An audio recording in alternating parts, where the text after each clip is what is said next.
स्वागतम सुस्वागतम। स्वागत है मित्रों आपका हमारे YouTube चैनल दलितों की कहानियाँ में। चलिए आचार्य कौलक्लुरी इनाक जी की कहानियों का रसानंद लेते हैं। कहानी का शीर्षक है अस्पृश्य गंगा। अनंतपुरम से नारायणपुरम जाने वाले मार्ग में तपोवन में भगीरथी नाम का घर है। अनंतपुरम अनंतपुर ही नहीं है, वह अनंतम्मापुरम है। संप्रति जहाँ तहाँ पानी की कमी है।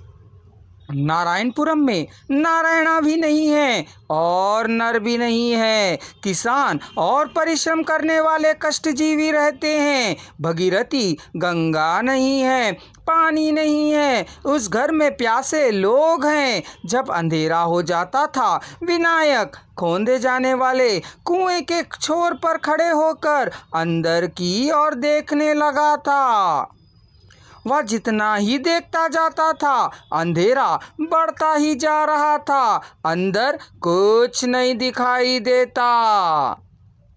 कुछ भी दिखाई ना देने तक देखकर पीछे मुड़ गया। उसकी आंखों में आंसू छलक आए थे। कुएं में पानी नहीं रिसा। जहाँ कुछ भी नहीं है, वहाँ कुछ न कुछ मिलेगा। इस आशा से विनायक देख रहा था। अंधेरा हो गया है। घर में आने को कहने आए बच्चों ने मौन धारण किए हुए पिता को देखकर कुछ भी कहे बगैर अंदर चले गए। उसने अपनी इसी को पकड़ा, हृदय था। फिर कुएं में देखा। क्या है देखने के लिए? मिट्टी के सिवा मिट्टी नहीं, पत्थर पड़ा था। कुएं को खोद रहे गोविंद ने पहले ही बताया कि पत्थर पड़ा है, फिर भी आशा बनी रही थी। गोविंद का विश्वास गोविंद का था। पत्थर पड़ा है, इस बात को सुनकर गोविंद का हृदय व्याकुल हुआ। दिमाग काम नहीं कर रहा था, मुंह से बोल नहीं फूट रहे थे, चुप्पी साधी थी। विनायक की फसल सूख जाएगी कह नहीं, अपितु गले सूख जाएंगे कह डर है। वह घर और वह कॉलोनी म्युनिसिपैलिटी की परिधि के अंतर्गत नहीं है। नलके में से पानी नहीं आता है। कॉलोनी में कुएं हैं, लेकिन उसका पानी खींचने नहीं देते हैं। यदि काम करने वाले पर्याप्त हो भी तो विनायक को पानी खींचने नहीं देते हैं। यदि काम करने पानी खींचते हैं तो 2 या 3 घड़े मात्र ही खींचने देते हैं।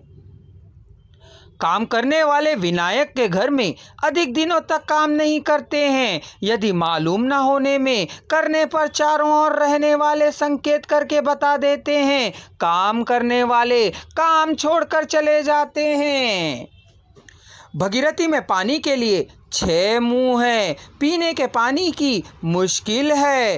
काम के लिए उपयोग में ना लाए जाने वाले पानी के ना रहने पर वहाँ क्यों रहना है? चले जा सकते हैं, लेकिन नहीं जा सकते हैं, कारण निजी घर है। तेलुगु में कहावत है, जन्म भर में एक शिवरात्रि होती है। जिसके पास रहने के लिए कोई घर नहीं है, यदि उसका घर टूटा फूटा संकरा छोटा टेढ़ा भी हो तो स्वर्ग के समान होता है।